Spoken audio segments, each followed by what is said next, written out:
ಇವತ್ತು ರವಿವಾರ ಇತ್ತು, ಹೊರಗೆಲ್ಲ ಕೆಟ್ಟ ಬೇಸರಾಗಿತ್ತು. ಹಂಗೆ ಉಪ್ಪಿಟ್ಟು ಮಾಡೀನಿ. ಉಪ್ಪಿಟ್ಟು ತಿಂದರೆ ಇನ್ನೂ ಕೆಟ್ಟ ಬೇಸರ ಆಗ್ತೈತೆ, ಯಾಕೆ ಗೊತ್ತಾ? ಹಂಗಂತ ತಿಳ್ಕೊಂಡು ನನಗೆ ಉಪ್ಪಿಟ್ಟು ಇಷ್ಟ ಇರುತ್ತೆ ಅನ್ಕೋಬೇಡ್ರಿ. ನನಗೆ ಉಪ್ಪಿಟ್ಟು ಅಂದರೆ ಭಾಳ ಇಷ್ಟ.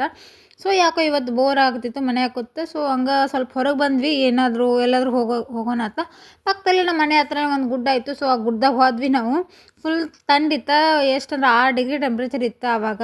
ಸೊ ಫುಲ್ ಎಲ್ಲ ಕೈ ರೆಡ್ ಆಗ್ತಿತ್ತು. ಇಂಥ ತಂದೆ ಕೊರಿಯನ್ ಅಜ್ಜಿಗಳು ಬಂದು ಎಕ್ಸಸೈಸ್ ಮಾಡಾಕ್ತಿದ್ರು. ಈ ವರ್ಷದ ಇದು ಲಾಸ್ಟ್ ಟ್ರಕ್ಕಿಂಗ್ ಅಂತ ಹೇಳ್ಬೋದು. ಯಾಕಂದರೆ ಇನ್ನು 3-4 ತಿಂಗಳು ಹೋಗೋಕೆ ಬರಲ್ಲ, ಅಷ್ಟು ಥಂಡ್ ಇರ್ತೈತಿ ಇಲ್ಲಿ ಕೊರಿಯಾದಾಗ. ಸೌತ್ ಕೊರಿಯಾದಾಗ ಅಜ್ಜ ಅಜ್ಜಿಗಳು ಇಂಥ ತಂಡ್ಯಾಗ ನೋಡ್ರಿ ಎಷ್ಟು ಆ್ಯಕ್ಟಿವ್ ಆಗಿದ್ದಾರೆ ಅಂದರೆ, ವಾಕಿಂಗ್ ಎಕ್ಸಸೈಸ್ ಮಾಡಕ್ಕೆ ಬಂದಿದ್ರು ಅಲ್ಲಿ ಗುಡ್ಡದಾಗ. ನಮಗಂತೂ ಭಾಳ ನಡೆಯೋಕ್ಕಾಗಲಿಲ್ಲ. 1-2-3 ಅವರ್ಸ್ ನಡೆದ್ವಿ. ಸೊ ಮತ್ತೆ ವಾಪಸ್ ಮನೆಗೆ ಬರ್ತಾ ಇರುವಾಗ ನನಗೊಂದು ಹಣ್ಣಿನ ಗಿಡ ಕಾಣ್ತೀವಿ. ಸ್ವಲ್ಪ ಹರ್ಕೊಂಡೆ. ನಮ್ಮ ಹಸ್ಬೆಂಡ್ ತಿನ್ನಲ ಅಂತ ಕೇಳಿದೆ. ಅವ್ರು ಬೈದ್ರು, ಬರೀ ತಿನ್ನೋದೇ ಯೋಚನೆ ಮಾಡ್ತೀಯ ಅಂತ ಹೇಳಿ. ಸೊ ಹಾಗಾಗಿ ಮನೆಗೆ ಬಂದು ಸ್ವಲ್ಪ ಸಿಂಪಲ್ಲಾಗಿ ರಾಜ್ಮಾ ಹಾಗೆ ಜೀರಾ ರೈಸ್ ಮಾಡ್ಕೊಂಡು ತಿಂದೆ.